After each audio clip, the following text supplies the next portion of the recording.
کہ ابھی تک طلبہ کرام اور طالبات کا پروگرام چل رہا تھا۔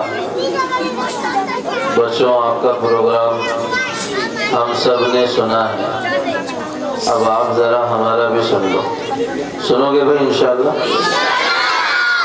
ماشاءاللہ، سب خاموش بیٹھیں گے، اچھی بات۔ اب بھائی مخاطب بچوں سے زیادہ بڑے ہیں، زیادہ جو کھڑے ہیں وہ بیٹھ جائیں، جو پیچھے ہیں وہ سامنے آ جائیں، جو دور ہیں وہ قریب ہو جائیں۔ وقت بہت کم ہے اور بات بہت مختصر سی کرنی ہے، اس لیے جلد سے جلد آپ لوگ قریب ہو جائیں، خاموش ہو جائیں۔ اللہ آپ کو جزائے خیر دے انشاءاللہ۔ بسم اللہ الرحمن الرحیم۔ الحمد للہ وکفی وسلام علی عبادہ الذین اصطفی، اما بعد فاعوذ باللہ من الشیطان الرجیم۔ بسم اللہ الرحمن الرحیم۔ وما خلقت الجن والانس الا ليعبدون ما اريد منهم من رزق وما اريد ان يطعمون ان الله هو الرزاق ذو القوة المتين۔ معزز و موقر علماء کرام، حفاظ اعظام، میرے عزیز دینی بھائیوں، دوستوں، بزرگوں اور پردہ نشین میری ماں اور بہنوں، یہ بہت خوشی اور مسرت کا موقع ہے کہ اس وقت ہم یہاں ایک مکتب کے سالانہ تعلیمی جلسے میں جمع ہیں۔ بچوں نے جو مظاہرہ پیش کیا ہے، یہ مظاہرہ قابل تعریف بھی ہے اور یہ مظاہرہ قابل ستائش بھی ہے، قابل تحسین ہے۔ چھوٹے چھوٹے بچوں نے احادیثیں سنائی ہیں، دعائیں سنائی ہیں، چھوٹے چھوٹے بچوں نے تقاریر کی ہے، نعتیں پڑھی ہیں، نظمیں پڑھی ہیں۔ یہ سارا کا سارا اور یہاں اسٹیج پر آ کر اس مظاہرے کو پیش کرنا، یہ ان کے اساتذہ کی محنت کی عکاسی کرتا ہے۔ ان کے اساتذہ نے ان بچوں پر محنت کی، لہذا یہ اس قابل ہوئے کہ یہاں آ کر کچھ مافی ضمیر کو ادا کر سکیں۔ سب سے پہلے میں مبارکباد دیتا ہوں اس مکتب کے اساتذہ کو کہ اصل مبارکباد کے وہی مستحق ہیں۔ پھر مبارکباد دیتا ہوں منتظمہ کو، اس مسجد کے ہماری قلب و جان حضرت مفتی عبید الرحمن صاحب دامت برکاتہم کو، اور ساتھ ہی ساتھ تمام محلے والوں کو، جن جن لوگوں نے اس پروگرام میں کوشش کی ہے۔ آپ کا یہ قدم قابل تعریف ہے، آپ کی یہ کوشش قابل تحسین ہے، تمام نوجوان قابل مبارکباد ہیں۔ اللہ تعالیٰ آپ کو اس کوشش کا بہترین بدلہ عطا فرمائے۔ مختصر دو تین باتیں مجھے مستورات سے خصوصاً کہنی ہے، اور مرد حضرات بھی ضمناً سامنے ہیں ہی۔ اللہ تعالیٰ نے ماں باپ کا جو نظام رکھا ہے، یہ نظام صرف اپنی ضرورتوں اور اپنی خواہشوں کو پورا کرنے کے لیے نہیں بنایا گیا ہے، بلکہ اللہ تعالیٰ نے میاں بیوی کا رشتہ ایک عظیم مقصد کے تحت بنایا ہے، اور وہ عظیم مقصد یہ ہے کہ میاں بیوی مل کر نسلوں کی تعمیر کریں۔ جو بچے ان کے گھروں میں پیدا ہوں، ان بچوں کو یہ دین سکھائیں، ان بچوں کو یہ ایمان سکھائیں، ان بچوں کو جینا اور مرنا اللہ کے لیے کیسے ہو یہ سکھائیں، ان کے دلوں میں محمد الرسول اللہ صلی اللہ علیہ وسلم کی محبت اور ان کا عشق بھر دیں۔ ہمارے زمانے میں اس لائن کی بہت کمی ہمارے معاشرے کے اندر موجود ہے۔ ہماری ماؤں کے پاس اولاد کی تربیت کے لیے وقت نہیں ہے، تو ہمارے جو باپ ہیں ان کے پاس بھی اپنی اولاد کی تربیت کے لیے وقت نہیں۔ یاد رکھیں، اولاد بہت بڑا سرمایہ ہے، اولاد بہت بڑی پونجی ہے، اولاد مستقبل کی ضمانت ہے، امت کی فیوچر ہماری نسلوں کے ساتھ جڑا ہوا ہے۔ ہماری نسلیں اگر دین پر پروان چڑھیں گی تو یہ امت بھی باقی رہے گی، اس کا دین اور اس کا کلمہ بھی باقی رہے گا۔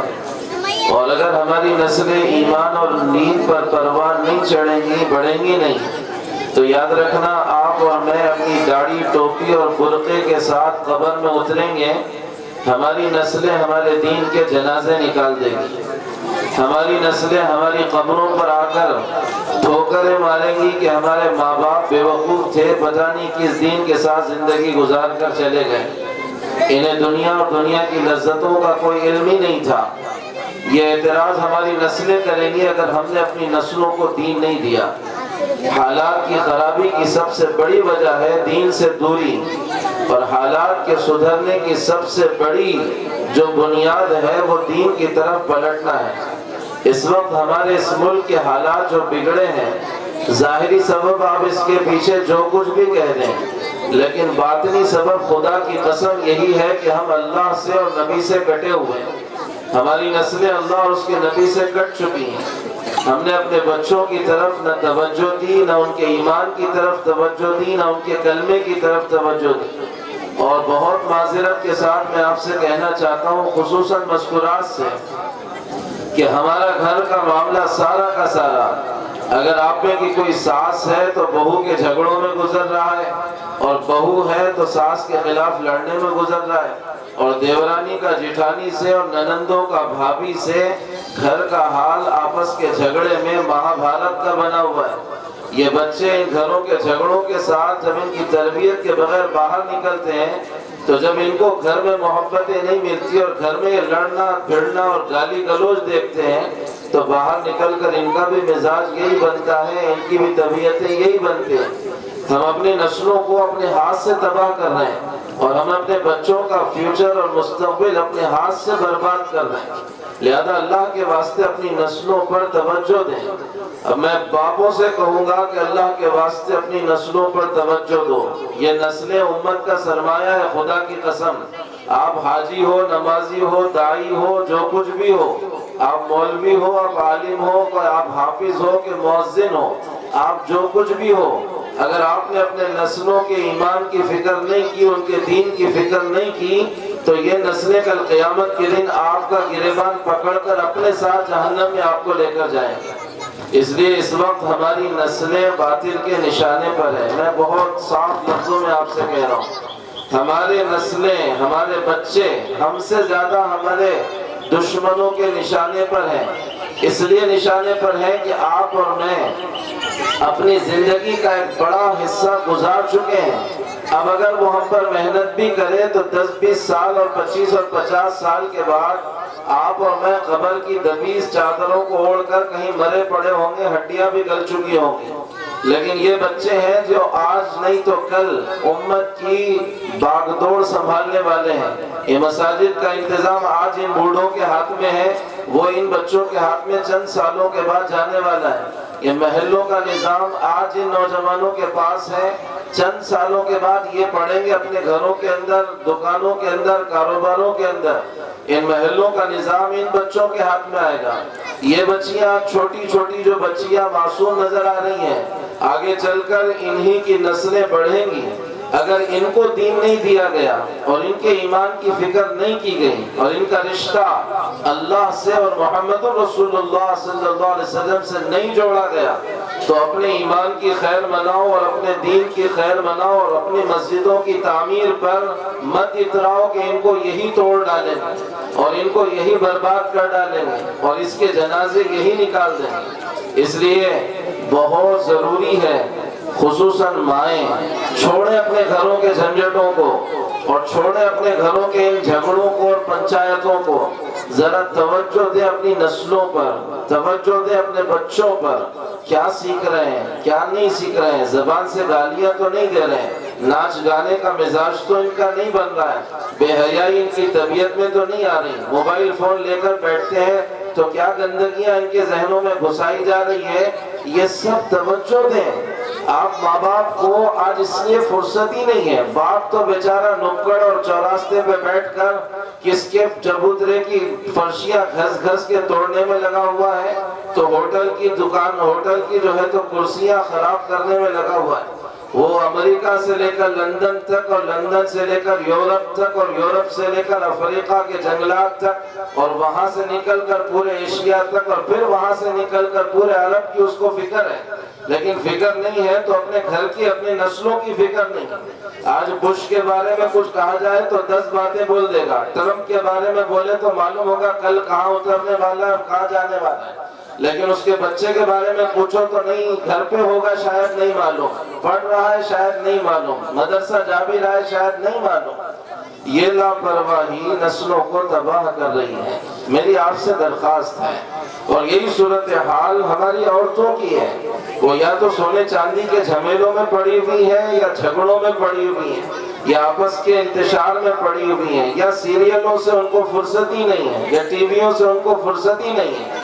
ہم اپنی نسلوں پر بہت بڑا ظلم کر رہے ہیں، ایسا ظلم کہ یہ نسلیں اس کا مزہ، جب یہ بڑے ہوں گے ہم کو چکائیں گے، تب آپ آؤ گے کسی عالم صاحب کے پاس اور مفتی صاحب کے پاس اور آ کر کہو گے کہ مولانا کوئی وظیفہ دو، بچہ بگڑ گیا، بچی سن نہیں رہی ہے، بیٹا لات مار رہا اور گالیاں دے رہا اور آنکھیں نکال کر دیکھ رہا ہے۔ اس وقت یاد رکھنا بچوں کی یہ بگاڑ کی بنیادی وجہ آپ بنے ہو۔ آپ نے کبھی ان کو اللہ نہیں سکھایا، نبی نہیں سکھایا، ماں باپ کا ادب نہیں سکھایا، تو جب یہ سکھایا ہی نہیں تو وہ کریں گے کیسے؟ یہ بات ان کے دماغ میں ڈالی نہیں تو وہ اس پر آئیں گے کیسے؟ میری سارے مردوں سے اور میری ساری بہنوں سے بہت عاجزانہ التماس ہے، اپنی نسلوں کو وقت دو، اپنے بچوں کو ٹائم دو، گھر کے جھگڑوں سے آدھا گھنٹہ کم از کم نکالو، اور مردوں سے میں کہوں گا کہ آپ کے نکڑ چوراستے اور پوری دنیا کی فکر بند کرو، اپنے گھر کے اوپر توجہ دو، اپنے بیٹے اور بیٹی پر توجہ دو، کدھر جا رہے ہیں کیا کر رہے ہیں۔ آدھا گھنٹہ ہر باپ اپنے بیٹے اور بیٹی کو لے کر بیٹھے، اور آدھا گھنٹہ ہر ماں اپنی بچی کو لے کر بیٹھے، وقت دے اسے، اس کی وہ ضرورت ہے، ماں کی محبت اور ماں سے پیار اور ماں سے باتیں ہر بچی کی ضرورت ہے، ہر بچے کی ضرورت ہے۔ وہ چاہتا ہے کہ اپنے باپ سے دوستانہ تعلق قائم کرے، لیکن آپ اور میں تو ایسے ہیں کہ گھر میں آئے تو جلتو جلالتو اور آئی بلا ٹالتو کا حال ہے۔ ایک بچہ ادھر دبا تو دوسرا بچہ ادھر دبا تو تیسرا بچہ ادھر بھاگا تو چوتھی بچی ادھر بھاگی، اور بیوی اندر کچن میں دوڑ رہی ہے اور ماں ادھر ڈر کے دب کے بیٹھی ہوئی ہے۔ یہ زندگی حضور کی زندگی نہیں تھی۔ حضور اپنے بچوں کے لیے کبھی گھوڑا بن کر ان کو پیٹھ پر بٹھاتے تھے، کبھی کاندھے پہ سوار کرتے تھے، ان کو تعلیم و تربیت کرتے تھے، کھانے کا طریقہ سکھاتے تھے۔ بائیں ہاتھ سے ایک بچہ کھا رہا ہے یا بیچ بیچ میں سے چاروں طرف ہاتھ گھما رہا ہے پلیٹ کے اندر، تو حضور کہہ رہے ہیں یا غلام سم اللہ وکل بیمینک وکل مما یلیک، میرے بچے اللہ کا نام لے، دعا پڑھ، پہلے سیدھے ہاتھ سے کھا، سامنے سے کھا۔ مکتب میں یہ بچے دعائیں یاد کرتے ہیں، ان کو عملی طور پر زندگی میں کون لائے گا؟ یاد تو کیا ہوا ان بچوں نے، آپ فکر کرو نا ان کو، آپ یاد دلاؤ گھر میں جب کھانے کو اپنے بچے کے بٹھائیں تو بیٹا جو دعا تم نے کھانے کی یاد کی ہے چلو پڑھو اسے، پھر کھانا شروع کرو۔ جو ادب تم نے سنتوں کا سیکھا ہے چلو اس کے مطابق کھانا کھاؤ۔ ماں کی ذمہ داری ہے، باپ کی ذمہ داری ہے، یہ ساری محنتیں مل کر جب کسی بچے پر ہوتی ہے تو وہ بچہ نظام الدین اولیاء، اور وہ بچہ قطب الدین بختیار کاکی، اور وہ بچہ معین الدین چشتی، اور وہ بچہ گیسو دراز، اور وہ بچہ پھر وہ بنتا ہے جو مثالی ہوتا ہے۔ اس کے لیے میری آپ سے درخواست ہے، ہر باپ آج کے اس مجمع میں اور آج کے اس جلسے میں، اور جہاں تک یہ بات سنائی جا رہی ہے، ہر وہ سننے والا یہ طے کرے اس مجمع کے اندر اور آج کے اس جلسے کے اندر کہ ہم اپنے بچوں کو کم از کم آدھا گھنٹہ ضرور دیں گے۔ بولو بھئی کون کون دے گا؟ یہ تمہارے بچے ہیں؟ ارے تمہارے بچے، تم خود بچے ہو، تمہاری بات تو میں ان سے کر رہا ہوں، وہ ہاتھ نہیں اٹھا رہے۔ ارے بولو نا کون دے گا؟ اللہ بہت قبول فرمائے، اللہ بہت قبول فرمائے۔ کیا کرنا ہے سن لو، کیا کرنا ہے سن لو۔ اپنے بیٹے کو لے کر ہر باپ بیٹھ جائے اور اس سے پوچھے کہ آج اس نے مکتب میں کیا پڑھا ہے۔ جو باتیں آپ کو جمعہ کے خطبات سے مل رہی ہیں، اجتماعات سے مل رہی ہیں، جلسوں سے مل رہی ہیں، اس طرح کے بیانات سے مل رہی ہیں، ایک ایک بات ایک بیٹے کو اپنا باپ یاد کرا دے. یہی حال ایک ماں کا ہو کہ وہ بھی اپنی بچی کو لے کر بیٹھے ہیں, اس کو حضرت عائشہ رضی اللہ عنہ کی زندگی بتائے, حضرت فاطمہ کی زندگی بتائے, پردے کی تلقین کرے, حیا اور پاکیزگی کی برکتیں اسے بتائے. انشاءاللہ ان گھروں میں برکتیں اتریں گی, فرشتے اللہ کے رحمتیں لے کر ہمارے گھروں میں آئیں گے, چین سکون ہمارے گھروں میں اترے گا, اور یہ گھروں کے جو مسائل ہیں اللہ اس کو صاف کرے گا, ضائع کرے گا. میں دعا کرتا ہوں کہ اللہ تعالیٰ ان بچوں کی زندگی میں برکت عطا فرمائے, ان کی محنتوں کو اللہ قبول فرمائے, ان پر جن اساتذہ نے محنتیں کی اللہ انہیں قبول فرمائے. یہاں مسجد کی جو مسجد و جماعت ہے, مکاتب کے مکتب کے جو ذمہ دار احباب ہیں, اللہ سب کا نام جانتا ہے اور اللہ کے لیے کرنا ہے.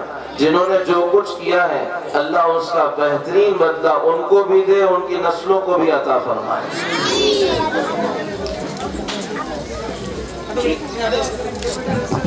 انشاءاللہ